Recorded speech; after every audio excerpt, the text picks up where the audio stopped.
জাতীয় নাগরিক পার্টির অন্যতম নেতা হাসনাত আব্দুল্লাহ তার একটি ভিডিও আজকে নজরে পড়ল।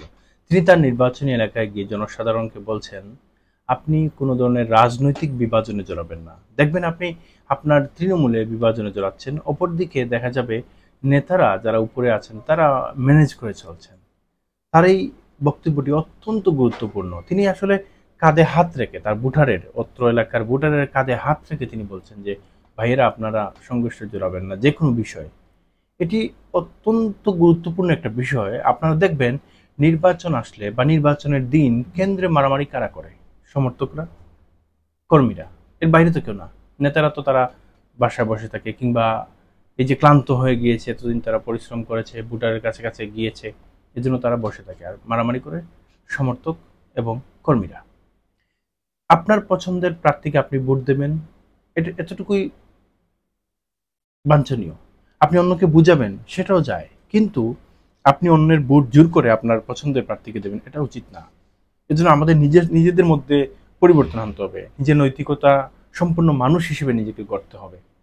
আমাদের মধ্যে যদি পরিবর্তন না আসে, এই যে গণ অভ্যুত্থান, এত মানুষ হতাহত, হ্যাঁ, এত মানুষ শহীদ হওয়া, নতুন বাংলাদেশের স্বপ্ন দেখা, নতুন অন্তর্বর্তীকালীন সরকার গঠন করা, এই যে তারপরে ঐকমত্য কমিশনের টেবিলে দিনের পর দিন আলোচনা করা, রাজনৈতিক দলসমূহ আলোচনা করা, কোনো কিছুই কাজে আসবে না যদি আমরা নিজেরা পরিবর্তন না হই। নির্বাচনের দিন আমরা কারোর সঙ্গে জাতিতে জড়াবো না। কেন জড়াবো? আমি আমার পছন্দের প্রার্থীকে আমি ভোট দিয়েছি, শেষ, আমার দায়িত্ব শেষ। এখন যদি অন্যান্যরা মনে করে যে তিনি গুরুত্বপূর্ণ কিংবা তিনি সত্যিকার অর্থে যোগ্য, তাহলে তিনি জিতবেন, নতুবা অন্য কেউ জিতবে, এটাই তো স্বাভাবিক। কিন্তু আমি কেন সংঘর্ষে লিপ্ত হব? আমি আমার গ্রামের মানুষকে কেন মারবো? আমি আমার প্রতিবেশীকে কেন আঘাত করব? তার সঙ্গে কেন আমি ঝগড়াঝাটিতে জড়াবো? আমি কেন জাল ভোট দেবো? আমি কেন অপরাধের সঙ্গে জড়িয়ে যাব? কেন আমি এসব করবো? আমার তো কোনো প্রয়োজন নাই। কারণ আমার দায়িত্ব হচ্ছে আমি একটা ভোট দেয়া সঠিকভাবে।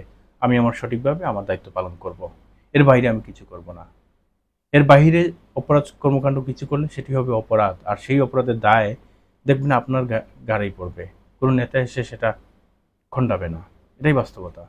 আর হাল সময় আমরা কি দেখতে পাচ্ছি?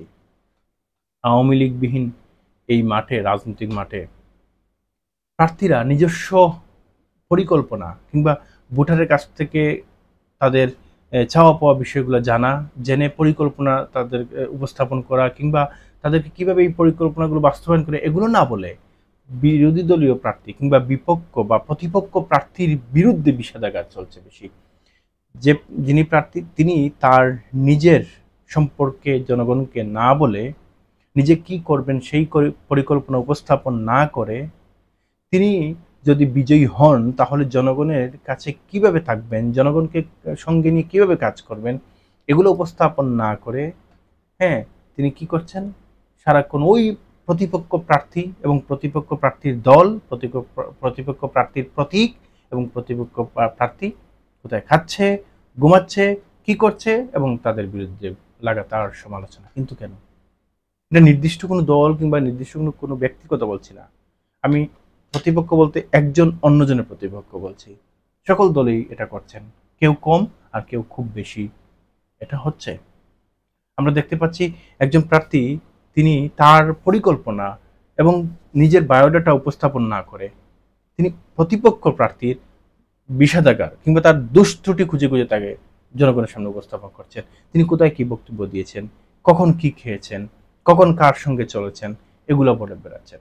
কিন্তু বুঝতে হবে, এখনকার ভোটার খুবই বুদ্ধিমান এবং তারা খুব জ্ঞানী। তারা কি করবে? তারা নির্বাচনের দিন চিন্তা করবে, আমি কাকে ভোট দেব, যে তার পরিকল্পনা আমাদের সামনে উপস্থাপন করেছে সুন্দরভাবে, যে বলেছে সে জিতলে এটা ওটা করবে, আমি তাকে ভোট দেবো। কিন্তু আমি যখন চিন্তা করবো, না, ওই লোকটা তো এসে শুধু অন্যের বিরুদ্ধে কথা বলে গেছে, নিজের কোনো পরিকল্পনার কথা আহামরি বলেনি, তখন কি হবে? তখন সে আপনাকে ভোট দেবে না। সুতরাং নিজের পরিকল্পনা নিয়ে মানুষের কাছে যান, অন্যের সমালোচনা করে সময় নষ্ট না করে নিজেকে সময় দিন বেশি করে, নিজেকে উপস্থাপন করুন জনগণের সামনে, নিজের দলকে উপস্থাপন করুন নিজের সামনে, জনগণের সামনে, ভোটারের সামনে। অন্যথায় পার পাওয়া যাবে না। এবার জনগণ খুব বুদ্ধিমান এবং খুবই সচেতন। আজ এ পর্যন্ত। আল্লাহ হাফিজ।